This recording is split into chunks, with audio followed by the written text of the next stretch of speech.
ఏడుపు మొదలుపెట్టి వాడు పర్వత సదృశ్యుడై అలా పెరిగిపోయి ఆకాశవంత అయిపోయి కనపడ్డ వాటిని తీసి నోట్లో పడేసుకుంటాడు.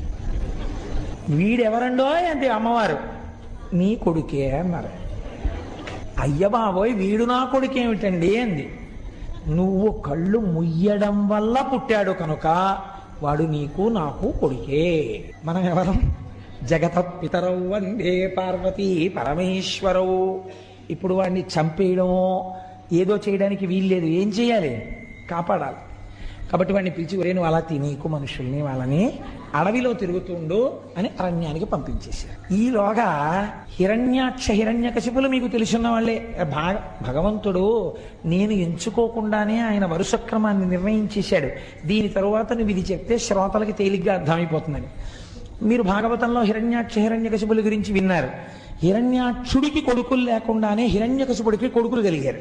వీడికి బాధ కలిగి కొడుకులు పుట్టట్లేదని శంకరుడు గురించి తపస్సు చేశాడు. శంకరుడు ప్రత్యక్షమయ్యాడు. ఏం కావాలని అడిగాడు. వాడబ్బో చాలా ధర్మం చెప్పాడు. ఇప్పుడు ఎన్నున్నా ఓ కొడుకు ఉండాలి కదండి, ఆ కొడుకు లేకపోతే సంతానం లేకపోతే తృప్తి ఉండదు కదా, నాకు ఓ కొడుకుని ఇప్పించాను. నీకు సరిపోయే కొడుకోడు పుట్టి పెరుగుతున్నాడు రోయ్, వాడు నా కొడుకే అనుకోవచ్చు, కాబట్టి నువ్వు వాడిని తీసుకెళ్లి పెంచుకో. దత్తత ఇచ్చేశాడు. వాడు వీడిని తీసుకెళ్లి పెంచుకున్నాడు. శివుడి కొడుకు కదా. ఎవరు వాడు? అంధకుడు అంధకాసురుడయ్యాడు. వాడెందుకు సంతోషించాడు? ఋషులకు ఇస్తే వాళ్ళు తీసుకెళ్ళరు. ఇలాంటి వాడికి ఇస్తే అలాంటి వాడు బాగా కావాలి. అబ్బా భలే ఉన్నాడు రా, అంత ఎత్తు పెరిగిపోతున్నాడు, అన్ని తినేస్తాడు, ఇలాంటి కొడుకే ఉండాలి నాకని వాడు తీసుకెళ్ళాడు. పెంచుతున్నాడు. కానీ ఈలోగా తండ్రి అనుకోకుండా చచ్చిపోయాడు. అనుకోలేదు, ఆదివరాహమూర్తి వచ్చి వాడిని చంపవతల పారేశారు హిరణ్యాక్షం. పాపం వీడికి కళ్ళు లేవు, అంధుడు వీడు, అంధకాసురుడు. వాడి పేరే అంధకాసురుడు. 2 కళ్ళు లేవు, ఏమీ కనపడదు వాడికి, తినేస్తాడంతే వాడు తడుంకు. కాబట్టి నీకు రాజ్యం ఇవ్వడానికి కుదరదు అన్నారు దాయాదులు. నాకు కన్ను లేదనే కదా మీరు రాజ్యం ఇవ్వనంటున్నారు, నేను చతుర్ముఖ బ్రహ్మగారి గురించి తపస్సు చేసి కన్ను తెచ్చుకుంటానన్నాడు. అని వాడు వెళ్ళి తపస్సు మొదలెడితే తపస్సే. చతుర్ముఖ బ్రహ్మగారు ప్రత్యక్షమయ్యారు. ఏం కావాలరా నాయనా నీకని అడిగాడు. అడిగితే వాడెంత చిత్రమైన వాడో చూడండి, నాకు 2 కావాలన్నాడు. ఏమిటి 2 అన్నారు ఆయన. నాకు కళ్ళు లేవు, రాజ్యం ఇవ్వనంటున్నారు, నాకు కన్ను ఈ లోకాన్ని చూడ్డానికి అన్నాడు. ఇస్తున్నాను అన్నాడు. రెండోది ఏమిటి అన్నాడు. నాకు పుట్టుకతోనే గొప్ప బలం ఉంది, లోకాన్ని పీడించగలిగిన బలం. ఆ బలంతో నేను లోకాలన్నింటినీ గెలవాలి కంటితో చూస్తూ, కానీ ఈ శరీరం చచ్చిపోకూడదు. అంటే బ్రహ్మగారు అన్నారు ఇది కుదరదు, నా జ్యూరిస్డిక్షన్లో లేదు, నీ ముందు ఇలా చాలా మంది అడిగారు, ఇంకో మాట చెప్పు, నువ్వే చెప్పు ఎవరి చేతిలో చచ్చిపోతావు అన్నాడు. అంటే వాడు కాసేపు ఆలోచించి వాడు అన్నాడు, అయితే నేను అడుగుతాను, బాగా వినండి. ఉత్తమ జాతి, మధ్యమ జాతి, కనిష్ట జాతి స్త్రీల యందు ఉండేటటువంటి లక్షణములు అన్నీ కూడా ఏ తల్లి నుండి ప్రసరిస్తున్నాయో, ఏ తల్లి భూతకాలమునందు, భవిష్యత్ కాలమునందు, వర్తమాన కాలమునందు, ఈ కాలములకు ముందు కాలములకు వెనక కూడా ఉంటుందో, ఏ తల్లి మహాసౌందర్య రాశి అయినప్పటికీ మనస్సు చేత వాచికముగా కాయికముగా అనుభవించాలన్న ఆలోచన రావడమే పాపహేతువో, ఏ తల్లిని లోకమంతా జగదంబ అని పిలుస్తుందో ఆ తల్లిని పొందాలన్న కోరిక నాకు పుట్టినప్పుడు నేను చచ్చిపోవాలని. అంటే వాడి అసలు అలాంటి కోరికే కోరకూడదు కదండి. అదేం వెర్రి కోరిక. కొన్ని తప్పు మాటలు మాట్లాడుతుంటారు తెలిసో తెలియకో. మీరు చూడండి, లోకంలో ఒక పొరపాటు మాట ఒకటి అంటుంది. ఏంటంటే, నీకు ఎలాంటి భార్య కావాలి అని అడిగారు అనుకోండి, మా అమ్మలాంటి భార్య కావాలంటారు. నేను విన్నాను కొంతమంది దగ్గర. ఇది అంధక ప్రవృత్తి. అసలు అలా ఉపమానాలు వేయకూడదు. మా అమ్మగారు లాంటి పెళ్ళం కావాలంటే నాకు అనకూడదు. నువ్వు పొగుడుతున్నాను అనుకుంటున్నావు, అసలు ఆ భావన రాకూడదు. భార్య యందు భావన వేరు, నేను సభాముఖంగా చెప్పక్కర్లేదు. తల్లి యందు భావన వేరు, రెండిటిని పోల్చకూడదు తల్లిని భార్యని. మీరు చక్కగా వినయ విధేయతలతో మా నాన్నగారిని మా అమ్మగారు ఎలా అనువర్తిస్తుంటారో అనువర్తించుట యందు అటువంటి వినయ బుద్ధి కలిగినటువంటి భార్యని మా అమ్మ తప్పకుండా నిర్ణయించగలదు మా నాన్నగారు. అందుచేత మా అమ్మా నాన్నగారులు నిర్ణయించిన పిల్ల నాకు భార్య అవ్వాలనాలి, ఇక మా అమ్మ లాంటి భార్య రావాలనకూడదు. ఉపమానమునందు దోషం ఉంటుంది. ఇప్పుడు వాడు తెలిసో తెలియకో ఈ మాట అన్నాడు. ఇప్పుడు వాడికి ఎవరు తల్లి? అమ్మవారే తల్లి వాడికి. శంకరుడు చెప్పేశాడు కదా. ఇప్పుడు అంటే వాడు ఏం కోరుకున్నాడు? తన తల్లి యందు తనకు మోహం పుట్టాలని కోరుకున్నాడు. తథాస్తు అన్నాడు. ఇప్పుడు ఏమవుతుంది? అదే జరుగుతుంది. ఒకనొకనాడు వీడి భటులు వెళ్ళారు. మందరగిరి పర్వత గుహలో కూర్చుని శంకరుడు తపస్సు చేసుకుంటున్నాడు. పార్వతీదేవి ఉపచారాలు చేస్తుంది. ఆవిడ్ని చూశారు, ఆయన్ని చూశారు. ఈ తపస్సు చేసుకునేవాడికి ఇంత అందమైన భార్య ఎందుకు, మనకు అంధకాసురుడికి అయితే బాగుంటుందని వాడికి చెప్పారు. వాడు కబురు చేశాడు, నీ భార్యను నాకు ఇచ్చి నువ్వు తపస్సు చేసుకోవడానికి వెళ్ళిపో, లేకపోతే చంపేస్తాను అన్నాడు. శివుడు అన్నాడు, నేను నిన్ను చంపేస్తాను తప్ప నీ చేతిలో నేను చచ్చిపోలేను. ఇలా కనపడుతున్నానని అలా అనుకుంటున్నావేమో, నేను యుద్ధానికి వస్తే చాలా తేడాగా ఉంటుంది. కాబట్టి అబ్బాయి నువ్వు ఇటువంటి మాటలు మాట్లాడరాదు. వాడికి ఇది అర్థం కాలేదు. అర్థం కాకపోతే శంకరుడప్పుడు తపస్సులో ఉన్నాడు, ఆయనకి తెలుసు వీడి యందు ఈ లక్షణము బాగా గట్టి పడాలి, గట్టి పడితే వీడు చచ్చిపోతాడు. కాబట్టి ఇప్పుడు ఆయన అన్నారు, ఏమిటి అల్లరంతాను నీ కోసం వాళ్ళు వస్తూ ఉండడం ఏమిటి, వాళ్ళేమో నిన్ను భారీగా పొందాలనుకోవడం ఏమిటి, నన్ను అడుగుతుండడం ఏమిటి, నేను ఇక్కడ కూర్చోవాలంటే తపస్సు పాడైపోతుంది, నేను ఇంకో చోటుకి వెళ్ళిపోయి 1000 ఏళ్ళు తపస్సు చేసుకుంటాను, నీ పాటలేవో నువ్వు పడనై వెళ్ళిపోయాడు. అంటే భార్యను వదిలేశాడని మీరు అనుకుంటున్నారా? కాదు, ఆయనకి తెలుసు వాడి పాపం పండడానికి తను మధ్యలో ఉండకుండా చూపు వాడు చూసి వాడు చచ్చిపోవాలి. కాబట్టి ఇప్పుడు ఆ అంధకాసురుడు అమ్మవారి కోసం అని చెప్పి యుద్ధం మొదలెట్టాడు. దేవతలందరూ అమ్మవారి పక్షం, రాక్షసులందరూ వాళ్ళ పక్షం. ఇది మీరు చాలా జాగ్రత్తగా వినండి సుమా. యుద్ధం జరిగింది, 1000 ఏళ్ళు అయిపోయింది. యుద్ధంలో అయిపోతే శంకరుడు తిరిగి వచ్చాడు.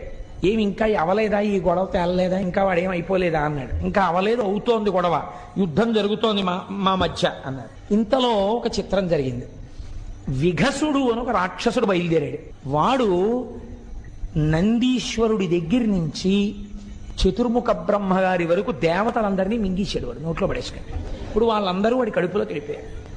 ఏడి నందీశ్వరుడని అడిగాడు ఆయన. మింగేశాడు విఘసుడు అన్నాడు. ఇలాంటి రాక్షసులు కూడా ఉన్నారన్నమాటని శంకరుడు తన త్రిశూలంతో వాడి పొట్ట మీద పొడిచి నొక్కితే దేవతలందరూ మళ్ళీ నోట్లోంచి బయటపడ్డారు. బయటపడి మళ్ళీ వాళ్ళు శంకరుడి పక్షానికి వచ్చి యుద్ధం మొదలెట్టారు. ఇలా యుద్ధం మొదలు పెడితే వచ్చిన ఇబ్బంది ఏం లేదండి, కానీ ఒక్కటే ఇబ్బంది వచ్చింది. శంకరుడు దేవతా సైన్యము పొడుస్తూ ఉండడం, చంపుతూ ఉండడం. అబ్బే ఆయన ఇచ్చిన వరంతోనే ఈ పని చేస్తే బాగుంటుందా బాగుండదా అని ఆలోచించి, నేను రాక్షసులకు గురుగును కదా చేయకపోతే బాగుండదని ఈ శుక్రాచార్యులు వారు వచ్చి మృత సంజీవని మంత్రం వేస్తూ, ఇందువల్ల యుద్ధం అవట్లేదు. ఎంత మందిని చంపినా మళ్ళీ తెల్లవారేటప్పటికి అటెండెన్స్ రిజిస్టర్లో అన్ని పేర్లు ఉంటున్నాయి, మళ్ళీ వచ్చేస్తున్నారు యుద్ధానికి. ఒరే వీళ్ళందరినీ నేను చంపేశాం కదరా మళ్ళీ వచ్చేస్తున్నారు ఏమిట్రా అంటే, దర్శనం చేసుకున్న వాళ్ళే మళ్ళీ దర్శనానికి వచ్చేస్తున్నారేమోనయ్యా, ఇంతమంది ఉన్నారు ఏమిటన్నారు మన స్వామి గారు. అలా ఇదేమిటి ఇలా వచ్చేస్తున్నారు, విషయం ఏమిటన్నాడు తెలియనట్టు శంకరుడు. అంటే కింకరుడు అన్నాడు ఆయన దగ్గర ఉన్నవాడు, శుక్రాచార్యుల వారికి మీరు ఉపదేశం చేసేసారు కదా మహానుభావ, ఆయన మళ్ళీ బతికించేస్తున్నాడు. ఎక్కడున్నాడు శుక్రుడు అన్నాడు. అదిగో అక్కడ పర్ణశాల వేసుకుని శరీరాలు అక్కడికి పట్టుకెడతారు, మంత్రం చెప్తుంటాడు, వాళ్ళు లేచి వచ్చేస్తుంటారు. ఇదే ప్రక్రియ. అందుకని ఇలా వెళ్ళి ప్రసాదం పుచ్చుకొచ్చేసినట్టు ఈ భౌతికాయాలు తీసుకుని అక్కడికి ఎడతారు. ఆయన ఇలా అంటాడు, మళ్ళీ లేచి వెళ్ళిపోతుంటారు, పరిగెడుతుంటారు, వాళ్ళు యుద్ధానికి వచ్చేస్తుంటారు. అందులో వాళ్ళకి భయం లేదు అసలు చావని. అందుకని వాళ్ళు దరదరా వచ్చేస్తుంటారు, యుద్ధం చేస్తుంటారు, చచ్చిపోతుంటారు, శరీరాలు పట్టుకెళ్తుంటారు, మళ్ళీ తీసుకొస్తుంటారు. ఇదే పెద్ద ఆట కింద ఉంది వాళ్ళకి. ఈశ్వర మీరు ఇచ్చిన విద్య, ఓహో నేనిచ్చిన విద్య శుక్రాచార్యుడు నాకే ఇబ్బంది కల్పిస్తున్నాడు అన్నమాట. శుక్రుణ్ణి పట్టి ఇక్కడికి తెండాను. దేవతలు వెళ్ళి శుక్రుణ్ణి పట్టి తీసుకొచ్చారు. శంకరుడు ఇప్పుడు శుక్రాచార్యుల వారు బయట ఉంటే ప్రమాదం, మృత సంజీవని వేసేస్తున్నాడు అందరికీ. ఎక్కడ దాచాలని చూసి ఎక్కడ దాచినా రాక్షసులు వెతికి తెచ్చుకుంటారు. అలా చేత్తో పట్టుకుని తీసుకుని నోట్లో పడేసుకుని గుడుక్కుని మింగేశాడు. ఇప్పుడు శుక్రాచార్యుల వారు శంకరుడి కడుపులోకి వెళ్ళిపోయి గర్భవాసం చేస్తారు. ఇది విచిత్రం. చిత్రం ఏమిటది, ఎక్కడదండి ఇది? నీ వరం నీకు బరువు అవుతుంది ఒకనాడు, కాబట్టి నువ్వు నా గర్భవాసం చేయవలసి ఉంటుంది. ఇప్పుడు ఆ కడుపులోకి వెళ్ళాడు. కడుపులోకి వెళ్ళి శుక్రాచార్యుల వారు తిరుగుతున్నాడు శివుడి కడుపులో. చూస్తుంటే బయట ఏమున్నాయో అన్నీ అక్కడే కనపడుతున్నాయి.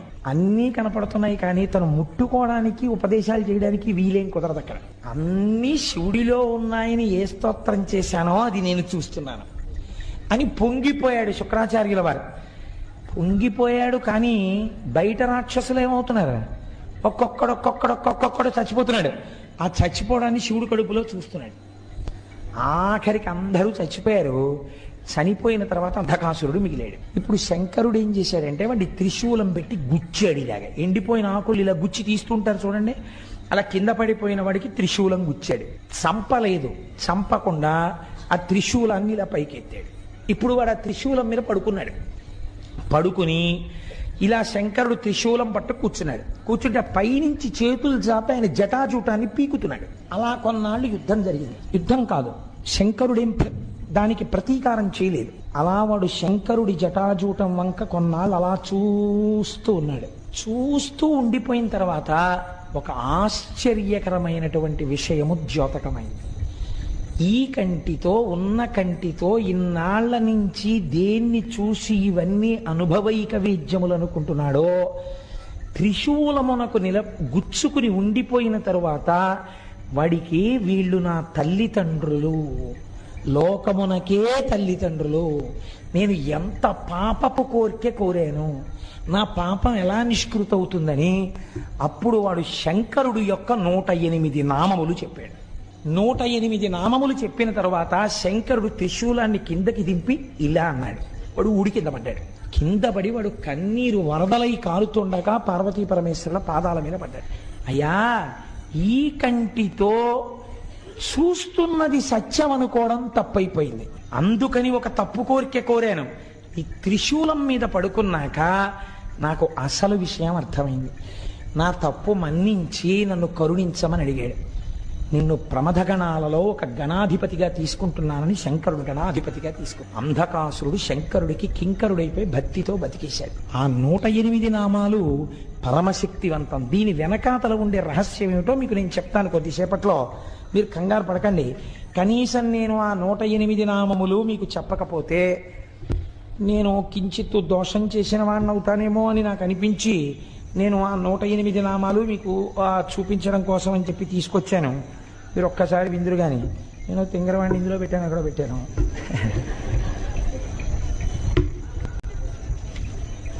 మీరు భక్తి శ్రద్ధలతో 108 నామాలు వినండి చాలు, నమస్కరిస్తూ. అలా చెప్తే ఏమైందో నేను తర్వాత చెప్తాను. అందుకే కొన్ని కోట్ల కోట్ల కోట్ల జన్మల తర్వాత తప్ప ఇవి వినరు అంది శాస్త్రం. ఇవి చదవరు. ఈ నామాలండి ఇంట్లో కూర్చుని చదువుకుంటే చాలు, అంత శక్తివంతాలు. ఎందుకని? త్రిశూలం మీద పడుకుని చెప్పాడు ఆయన ఈ 108 నామాలు. అవి మహాదేవుడు, విరూపాక్షుడు, చంద్రశేఖరుడు, అమృతుడు, శాశ్వతుడు, స్థాణువు, నీలకంఠుడు, పినాకి, వృషభాక్షుడు. అంటే వృషభము మీద కూర్చుని ఉండేవాడు కాబట్టి వృషభాక్షుడు, మహాజ్ఞేయుడు, పురుషుడు, సర్వకామదుడు, కామారి, కామదహనుడు, కామరూపుడు, కపర్ది, విరూపుడు, గిరిశుడు, భీముడు, సృక్కి, రక్తవస్త్రుడు, యోగి, కామదహనుడు, త్రిపురఘ్నుడు, కపాలి, గూఢవ్రతుడు, గుప్తమంత్రుడు, గంభీరుడు, భావగోచరుడు, అణిమాది గుణాధారుడు, త్రైలోక్యైశ్వర్యదాయకుడు, వీరుడు, వీరహనుడు, ఘోరుడు, విరూపుడు, మాంసలుడు, పటువు, మహామాంసాదుడు, ఉన్మత్తుడు, భైరవుడు, మహేశ్వరుడు, త్రైలోక్య ద్రావణుడు, బుద్ధుడు, లుబ్ధకుడు, యజ్ఞసూదనుడు, ఉన్మత్తుడు, కృత్తివాసుడు, గజ కృత్తి పరిధానుడు, క్షుబ్ధుడు, భుజంగభూషణుడు, దత్తాలంబుడు, వీరుడు, కాశినీ పూజితుడు, అఘోరుడు, ఘోర దైత్యఘ్నుడు, ఘోరఘోషుడు, వనస్పతి రూపుడు, భస్మాంగుడు, జటిలుడు, శుద్ధుడు, భేరుండక తసేవితుడు, భూతేశ్వరుడు, భూతనాథుడు, పంచభూతాశ్రితుడు, ఖగుడు, క్రోధితుడు, విష్ణురుడు, చండుడు, చండీశుడు, చండికాప్రియుడు, చండుడు, తుంగుడు, గరుత్మంతుడు, అసవభోజనుడు, లేలిహానుడు, మహారౌద్రుడు, మృత్యువు, మృత్యు అగోచరుడు, మృత్యువు, మహాసేనుడు, శ్మశానవాసి, అరణ్యవాసి, రాగస్వరూపుడు, విరాగస్వరూపుడు, రాగాంధుడు, వీతరాగ శతార్చితుడు, సత్వగుణుడు, రజోగుణుడు, తమోగుణుడు, అధర్ముడు, వాసవానుజుడు, సత్యుడు, అసత్యుడు, సద్రూపుడు, అసద్రూపుడు, అహేతుకుడు, అర్ధనారీశ్వరుడు, భానువు, భానుకోటి శతప్రభుడు, యజ్ఞ స్వరూపుడు, యజ్ఞపతి, రుద్రుడు, ఈశానుడు, వరదుడు, నిత్యుడు, శివుడు. ఇవి 108 నామములు. త్రిశూలం మీద పడుకుని ఆయన చెప్పినటువంటి పరమపావనమైన నామములు. ఇందులో ఉండేటటువంటి రహస్యాన్ని మీరు అర్థం చేసుకోండి. మనందరం కూడా పార్వతీ పరమేశ్వరుల యొక్క బిడ్డలమే. కానీ మనకి ఉన్నటువంటి బ్రహ్మదత్తమైన నేత్రము, సృష్టి ఎందీయబడిన నేత్రము దేనికి ఉపయోగపడుతోంది? నన్ను మీరు క్షమిస్తే కామక్రోధములను అనుభవించడానికి. నామరూపాత్మకంగా లోకంలో మీకు బాగా ఇష్టమనిపించినది కామం తెచ్చి ఇంట్లో పెట్టడానికి, దాన్ని అనుభవించడానికి. అది అనుభవైక వేద్యము కాలేదు అనుకున్నా వేరొకడికి దక్కుతోందన్న క్రోధం వచ్చి వ్యగ్రతతో ప్రవర్తించడానికి. పేపర్లు తీస్తే అవే కదండి తెల్లారితే. కాబట్టి ఇటువంటి కామక్రోధములకు ఆ కన్ను పనికొస్తోంది. దాని వలన మీరు ఉపయోగమును పొందలేకపోతున్నారు. ఈ కన్ను త్రిగుణములలో తిప్పుతోంది. అందుచేత ఎటువంటి స్థితిని పొందుతున్నాం మనం అంటే, కామమునకు వశులమై హద్దులేని స్థితిని పొందడమే ఆయన అడిగినటువంటి వరం. కాబట్టి ఇప్పుడు దీని వలన ఏది వస్తుంది? మృత్యు వస్తుంది, మళ్ళీ పుట్టుకొస్తుంది. పుట్టుక మృత్యువు లేని స్థితి రాదు. కానీ ఈ కన్ను ఈశ్వరుణ్ణి చూడ్డానికి ఎప్పుడు పనికొచ్చింది? త్రిశూలం మీద పడుకుంటే పనికొచ్చింది. త్రిశూలం అనగా ఏమి అంటే సత్వ రజస్తమోగుణాతీతమైన స్థితి. సత్వం అంటే కొంతసేపు సంతోషంగా ఉండడం, రజోగుణం అంటే పరిగెడుతూ ఉండడం, ఏదో సంపాదించాలి, ఏదో తీసుకొచ్చేయాలి, ఆ వస్తువు తీసుకొచ్చేయాలి, కోరికతో ఉండడం. తమోగుణం అంటే కోపంగా ఉండడం, పడుకుంటూ ఉండడం, నిద్రపోతూ ఉండడం, అలసత్వం, బుద్ధిజాడ్యం, ఇవన్నీ తమోగుణం. మనం ఈ మూడింట్లోనే తిరుగుతాం. కాసేపు సంతోషంగా ఉన్నట్టుంటాం, టికెట్లు ఇస్తున్నారు, కౌంటర్ తీశారనేటప్పటికీ ఎగబడిపోతాం, ఓ లైన్లో కూడా నిల్చాం. అప్పుడు మనని రజోగుణ ప్రకోపం, అక్కడే దెబ్బలాడుకోవడం తమోగుణ ప్రకోపం. ఆ తర్వాత మైకట్టుకుని ఎవరో అరిస్తే లైన్లో నించోవడం సత్వగుణం. కాబట్టి ఏమైంది? నిన్న దెబ్బలాడుకున్న వాళ్ళే మర్నాడు పూజకు పట్టుపంచ కట్టుకుని వచ్చి ఎంతో భక్తి ప్రపత్తులతో పూజ చేస్తాడు. ఏమనుకోవాలి? సత్వగుణం. మీరు కావలసిన కోరిక కోరుకోండి అని అనడమే భయం. నీ పాదముల యందు అచంచలమైన భక్తి నిమ్మనడం, ఏదో కోరికలు కోరుతాడు. రజోగుణం. ఈ మూడు గుణములలో తిరగకుండా మూడు గుణములకు ఆధారమైనటువంటి నిర్గుణం ఒకటి ఉన్నదే, అది శుద్ధ సత్వమును కూడా దాటిన స్థితి. అది త్రిశూలం. శంకరానుగ్రహంగా త్రిశూలం మీకు తగలాలి. ఈశ్వరుడు అనుగ్రహించాడు, తగిలించాడు. తగిలించి పైన పెట్టాడు. దృష్టికోణం మరి ఆ కంటితోనే చూస్తున్నాడు. కానీ ఇప్పుడు ఎలా కనపడ్డారు? తల్లిదండ్రులుగా కనపడ్డారు. వాళ్ళని చేరడాన్ని కోరుకున్నాడు, అంతే. ఇప్పుడు ప్రమథగణాలలో కింకరుడు అయిపోయాడు. ఇప్పుడు మరి శుక్రాచార్యుల వారి పరిస్థితి ఏమిటి?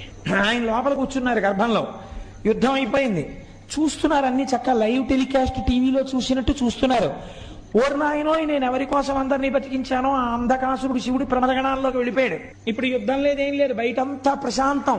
ప్రారంభమైనప్పుడు ఎంత వానో, ఉపన్యాసం అయిపోయేటప్పటికి అంత తగ్గిపోయినట్టు, కథా ప్రారంభంలో ఎంత అల్లరో కథ చివరికి అంత ప్రశాంతం అయిపోయింది. నేను మాత్రం కడుపులో ఉండిపోయాను. ఎలా? ఇప్పుడు ఆయనకి ఇబ్బంది పట్టుకొచ్చింది. ఇబ్బంది పుట్టుకుంటే ఆయన ఒక చిత్రమైనటువంటి పని చేశాడు.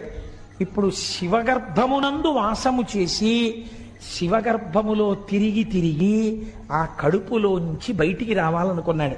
బయటికి రావాలని ఆయన ఒక గొప్ప స్తోత్రం చేశాడండి శుక్రాచార్యుల వారు. శాస్త్రం అంటుంది, ఈ స్తోత్రం చదివిన, ఈ స్తోత్రం విన్నా అటువంటి వాళ్ళందరూ ఈ జన్మలో మళ్ళీ శంకరుణ్ణే చేరుతారు అని చెప్పి. కాబట్టి అంత పరమ పవిత్రమైనటువంటి స్తోత్రము. మీరు ఆ స్తోత్రాన్ని అవతరించండి. ఆయన లోపల కూర్చుని రకరకాల తత్వానుసంధానంతో శంకరుణ్ణి పిలిచాడు పేర్లతో. ఆయన అన్నాడు, ఓం నమస్తే దేవేశాయ. ఎవరైనా ఎదురుగుండా కూర్చుని చేస్తారు, ఈయన ఎక్కడ చేస్తున్నాడు? ఆయన కడుపులోనే కూర్చుని చేస్తున్నాడు, ఆయనకి వినపడతాను. ఓం నమస్తే దేవేశాయ సురాసుర నమస్కృతాయ భూత భవ్య మహాదేవాయ హరిత పింగళ లోచనాయ బలాయ బుద్ధిరూపిణే వైయాఘ్రవసనచ్ఛదాయ ఆరణేయాయ త్రైలోక్య ప్రభవే ఈశ్వరాయ హరాయ హరినేత్రాయ యుగాంతకారణాయానలాయ గణేశాయ లోకపాలాయ మహాభుజాయ మహాహస్తాయ శూలినే మహాదంస్త్రినే కాలాయ మహేశ్వరాయ అవ్యయాయ కాలరూపిణే నీలగ్రీవాయ మహోదరాయ గణాధ్యక్షాయ సర్వాత్మనే సర్వభావనాయ సర్వగాయ మృత్యుహంత్రే పారియాత్ర సువ్రతాయ బ్రహ్మచారిణే వేదాంతగాయ తపోంతగాయ పశుపతయే వ్యంగాయ శూలపాణయే వృషకేతవే హరయే జటినే శిఖండినే లకుటినే మహాయశసే భూతేశ్వరాయ గుహావాసినే వీణా పణనతాలవతే అమరాయ దర్శనీయాయ బాలసూర్య నిభాయ శ్మశానవాసినే భగవతే ఉమాపతయే అరిందమాయ భగస్యాక్షిపాతినే. శ్మశానవాసినే అంటే గుర్తుపెట్టుకోండి, ఈ లోకమంతా ప్రాణులన్నీ భస్మైపోతే కదండి ఉంది, అందుకని లోకమంతా మహాశ్మశానమే, అది దాని అర్థం. అంతటా శివుడు నిండి ఉన్నాడని, అంతేగాని శ్మశానంలో కూర్చున్నాడని కాదు దాని అర్థం. ఒకవేళ ఉన్న అందరూ వదిలి వెళ్ళిపోయే చోట ఆయన ఒక్కడే ఉన్నాడు మనకి స్వాగతం చెప్పి కౌగిలించుకోవడానికి. కాబట్టి శ్మశానవాసినే భగవతే ఉమాపతయే అరిందమాయ భగస్యాక్షిపాతినే పూష్టో దశనాశనాయ క్రూరకర్తకాయ పాశహస్తాయ ప్రళయకాలాయ ఉల్కాముఖయాగ్నికేతవే మునయే దీప్తాయ నిశాంతపతయే ఉన్మయతే జనకాయ చతుర్థకాయ లోకసత్తామయాయ వామదేవాయ వాగ్దాక్షిణ్యాయ వామతో భిక్షవే భిక్షురూపిణే జటినే స్వయం జటిలాయ శక్రహస్త ప్రతిస్తంభకాయ వసూనాం స్తంభకాయ క్రతవే క్రతుకరాయ కాలాయ మేధావినే మధుకరాయ చలాయ వానస్పత్యాయ వాజసనేతి సమాశ్రయ పూజితాయ జగద్ధాత్రే జగత్కర్త్రే పురుషాయ శాశ్వతాయ ధ్రువాయ ధర్మాధ్యక్షాయ త్రివర్త్యమనే భూత భావనాయ త్రినేత్రాయ బహురూపాయ సూర్యాయుత సమప్రభాయ దేవాయ సర్వతూర్య నినాదినే సర్వబాధా విమోచనాయ బంధనాయ సర్వధారిణే ధర్మోత్తమాయ పుష్పదంతయాపి భాగాయ ముఖాయ సర్వహరాయ హిరణ్యస్రవసే ద్వారిణే భీమాయ భీమపరాక్రమాయ ఓం నమో నమో నమో నమో నమస్తే నమః అని శంకరుడి కడుపులో కూర్చుని శంకరుణ్ణి ఉద్దేశించి స్తోత్రం చేశాడు. శంకరుడు ఎంత ప్రీతి పొందాడంటేట, ఒక్కొక్కనాడు తండ్రికి కొడుకు ఇబ్బందికరంగా పరిణమిస్తాడు. అయినా నువ్వు నా కుమారుడవి, నిన్ను నా గర్భవాసం చేయించాను, హద్దు లేకుండా వరాన్ని ఉపయోగించడం ఎంత ప్రమాదానికి విడుతుందో తెలుసుకున్నావు కదా. దీనివల్లే కదండి తర్వాత కచదేవయానులది కూడా వచ్చింది మళ్ళీని. ఆఖరికి ఎక్కడికి వెళ్ళిపోయింది శుక్రాచార్యుల వారి కథ. ఆయన శిష్యుణ్ణి కాల్చి బూది చేసి బతికిస్తాడేమోనని ఆయనతో తాగించేశారు. మళ్ళీ కూతురు కోసం ఆ కచుణ్ణి బతికించవలసి వస్తే కడుపులో ఉన్నటువంటి వాడికి ఉపదేశం చేసి బయటికి వచ్చాక నేను చచ్చిపోతాను రా, మళ్ళీ నువ్వు నన్ను బతికించని చెప్పవలసి వచ్చింది. కోరరాని కోరికలు కోరి తెచ్చుకుంటే బరువై కూర్చుంటాయి. కాబట్టి అయినా రక్షణ పొందాడంటే దేనివల్ల తెలుసా అండి? శివకుమారుడిగా బతకడం వల్ల. కాబట్టి ఇప్పుడు శంకరుడు అన్నాడు ఈ స్తోత్రానికి మెచ్చుకుని, నిన్ను నా కుమారుడిగా బయటికి తెప్పిస్తాను.